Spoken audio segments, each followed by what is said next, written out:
1 থেকে 15 দিন চীনা হাঁসের বাচ্চা পালন পদ্ধতি। চীনা হাঁসের বাচ্চা ডিম থেকে ফুটে বের হওয়ার পর তাদের কি যত্ন নেবেন এবং কি ওষুধ খাওয়াবেন, এই সকল বিষয় বিস্তারিত আলোচনা করব। আপনারা যারা চীনা হাঁস লালন পালন করতে চান বা করবেন ভাবতেছেন, তাদের জন্য আজকের এই ভিডিওটি। চীনা হাঁসের বাচ্চা বাসায় নিয়ে আসার পর তাদের কোন ধরনের খাবার দিবেন ও পানি দিবেন, এবং 1 দিন থেকে চীনা হাঁসের বাচ্চা পালন শুরু থেকে 15 দিন পর্যন্ত তাদের কোন ধরনের খাবার দিবেন এবং কি মেডিসিন দিবেন, কি পরিমাণে দিবেন, সেই বিষয় নিয়ে আজকের আলোচনা করব আজকের এই ভিডিওতে। তো ভিডিওটি খুবই গুরুত্বপূর্ণ হতে যাচ্ছে। আপনারা যারা নতুন চীনা হাঁসের বাচ্চা পালন করতে চাচ্ছেন, তাদের জন্য খুবই গুরুত্বপূর্ণ ইনফরমেশন রয়েছে। সম্পূর্ণ ভিডিওটি ধৈর্য সহকারে দেখতে থাকুন। ভিডিওটি আপনাদের অনেক উপকারে আসতে পারে। যদি ভিডিওটা ভালো লাগে তাহলে একটি লাইক দিবেন এবং চ্যানেলটি সাবস্ক্রাইব করে দিবেন। ভালো না লাগলে করার দরকার নেই। চীনা হাঁসের বাচ্চা বাসায় নিয়ে আসার পর নতুনরা যে ভুলটা করে থাকেন, সেটা নিয়ে প্রথমে আলোচনা করলে আপনাদের অনেক উপকারে আসবে। কারণ প্রথম যদি চীনা হাঁসের বাচ্চা বাসায় নিয়ে আসার পর বিপদের মধ্যে পড়েন, তাহলে কিন্তু আপনারা চীনা হাঁসের বাচ্চা পালন করতে পারবেন না। অচিরে আপনি জ্বরে পড়বেন। যখন আপনি চীনা হাঁসের বাচ্চা সংগ্রহ করবেন, তখন আপনাকে যে বিষয়টা মাথায় রাখতে হবে, সেটা হচ্ছে আপনি চীনা হাঁসের বাচ্চাগুলো কিছু সময় দেখবেন। দেখতে হবে যে বাচ্চাগুলো চঞ্চল আছে কিনা, যে বাচ্চাগুলো সংগ্রহ করেছেন সেই বাচ্চাগুলো অ্যাক্টিভ আছে কিনা, এদিক ওদিক দৌড়াদৌড়ি করছে কিনা, তারা খাবার খাওয়ার জন্য প্রতিযোগিতা করছে কিনা। যদি খাবার খাওয়ার জন্য প্রতিযোগিতা না করে, কোনো বাচ্চা এক সাইডে গিয়ে বসে আছে, তাহলে আপনাকে বুঝতে হবে যে এই বাচ্চাটার মধ্যে ঠান্ডা লেগেছে।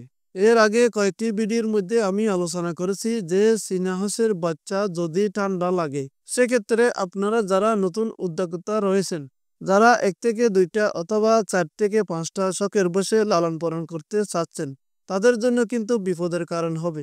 এই ধরনের বাচ্চা নিয়ে আসার পরে, অর্থাৎ যেসব বাচ্চাদের বিতর্কিত ঠান্ডা রয়েছে, এইসব বাচ্চা সংগ্রহ করা থেকে বিরত থাকতে হবে। তো আপনারা চীনা হাঁসের বাচ্চা বাসায় নিয়ে আসার পরে প্রথমে কোন ধরনের খাবার দিতে হবে? প্রথমে আপনারা যে খাবারটা দিবেন, সেটা হচ্ছে স্টার্টার ফিডের সঙ্গে আপনারা লাইসোবিট পাউডার মিশিয়ে দিবেন।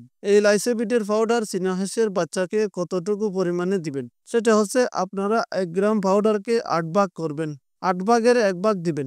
এই যে এই খাবারের মধ্যে দিবেন, এবং খাবারটা অতিরিক্ত পাতলা করবেন না, একটু কাদা কাদা করে মেখে দিবেন, যাতে করে সুন্দরভাবে চীনা হাঁসের বাচ্চাগুলো খাবারটা মজা করে তৃপ্তি নিয়ে খেতে পারে।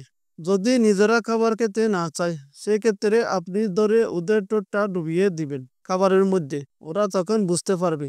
আমাদের চীনা হাঁসের বাচ্চাগুলোর বয়স আজকে 7 দিন হলো, তবে তারা সুন্দরভাবে খাবার খাইতে পারে এবং পানিও খাইতে পারে, এদিক ওদিক দৌড়াদৌড়ি করতে পারে। আপনারা যারা আমার নিয়মিত ভিউয়ার্স রয়েছেন, আপনারা জানেন যে আমাদের প্রথমে 7টি চীনা হাঁসের বাচ্চা ফুটিয়েছিল। এই মা চীনা হাঁসটি, তার মধ্য থেকে একটা বাচ্চা হারিয়ে গেছে।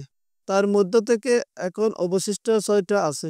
সেই চীনা হাঁসের বাচ্চাটা কিভাবে হারিয়ে গেল, তা নিয়ে খুব অল্প সময়ে একটা ভিডিওতে আলোচনা করব।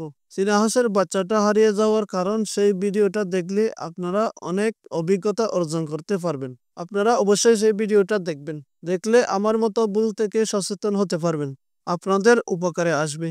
1 থেকে 15 দিন হালকা পানি দিয়ে কাদা কাদা করে চীনা হাঁসের বাচ্চাগুলোকে খাবারটি দিবেন, এবং ওরা খুব সুন্দরভাবে খাবারটা খাবে। আর লাইসোবিট দিবেন 1 থেকে 7 দিন। সবসময় চীনা হাঁসের বাচ্চাদের সামনে পানি দিয়ে রাখবেন না। যদি সবসময় পানি দিয়ে রাখেন, সেক্ষেত্রে চীনা হাঁসের বাচ্চাদের ঠান্ডা লেগে যেতে পারে, যেটা চীনা হাঁসের বাচ্চা মারা যাওয়ার প্রধান কারণ হতে পারে। আমি আরও একবার আপনাদের মনে করিয়ে দিচ্ছি কিভাবে খাবার, পানি ও ওষুধ খাওয়াবেন।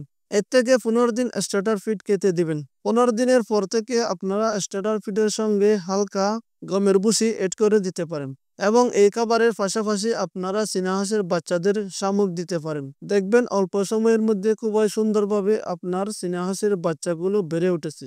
ভিডিওটি এই পর্যন্ত দেখার পর আপনার ভালো লাগলে একটি লাইক দিবেন এবং চ্যানেলটি সাবস্ক্রাইব করে দিবেন। আর কোনো প্রশ্ন থাকলে কমেন্ট করে আমাকে জানিয়ে দিবেন। আসসালামু আলাইকুম।